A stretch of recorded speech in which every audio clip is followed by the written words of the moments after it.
The iconic Baltusrol Golf Club in Springfield, New Jersey will host the MGA's first major championship of the 2022 season. The 67th Ike MGA Stroke Play Championship will be contested on Baltusrol's lower course, June 27th and 28th.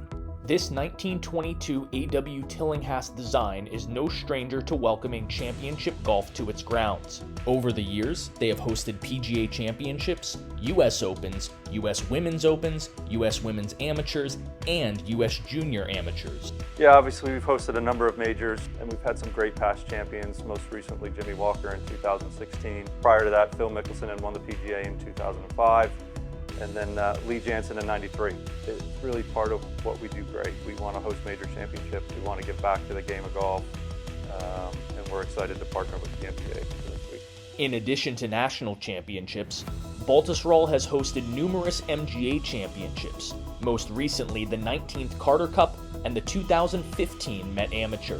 Hard to find an event Baltusrol hasn't hosted for us before, so pretty cool to be doing the first Ike Championship there. Baltusrol is just a true test of golf. In May of 2021, Baltusrol's lower course reopened after being closed for more than a year following the significant restoration work done by Gil Hanse. The goal of the restoration was for Gil to restore the golf course back to A.W. Tillinghast identity, what he felt was on the ground in the early 1920s. As you start to go around the golf course, I think the most outstanding thing you see is the different sight lines. It's really aesthetically different than it was previously, and to highlight a certain part of the golf course, if you look at the 17th hole and the new Sahara bunker they have set up there on that par 5, it's a gorgeous change and something you don't see at many other golf courses. This is Baltusrol's first time hosting the Ike.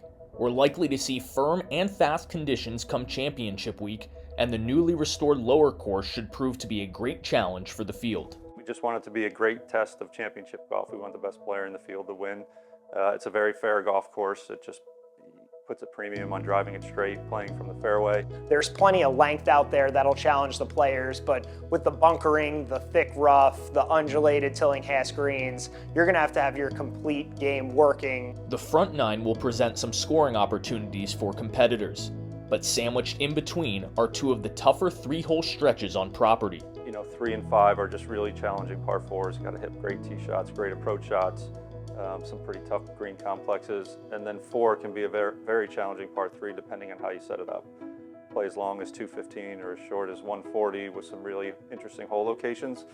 So I think if you can navigate that stretch out of the start, you're setting yourself up for a good round. 10, another difficult driving hole, rough down the right, and even a stream, creek down the right-hand side if you hit it far enough. 11's probably our sharpest dogleg on the golf course.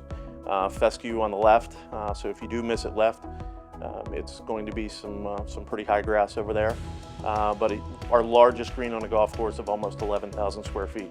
The lower concludes with 2 par 5s, which should make for a very exciting finish coming down the stretch. We expect to see a lot of drama on those last 2 holes. It's really rare where you have 2 par 5s finishing the round back-to-back. You know, 17 can play challenging if you miss the fairway, but at the same time, if you hit the fairway, you can set yourself up for an easy wedge shot in. There'll probably be a couple players in the field that can reach it at 2. And 18's a fairly dramatic finish. Par 5 down the hill. The majority of the players will be able to reach it if they hit the fairway. You got to navigate your tee shot, keep it out of the penalty area. And the second shot's beautiful, up the hill towards the clubhouse. The MGA and Baltusrol are excited to welcome some of the best players in the Met area to the lower course this summer. I'm excited for the players to experience Baltusrol. I think when you have an opportunity to partner with the MGA and to host at Baltusrol, you have 2 great groups getting together that really hold themselves to the highest standards. So excited for that, and really excited to put the lower to the test. We haven't had a major stroke play competition on it since its restoration. So we're interested in how it plays and what the players think, but overall just excited to see the reaction of the players competing that week.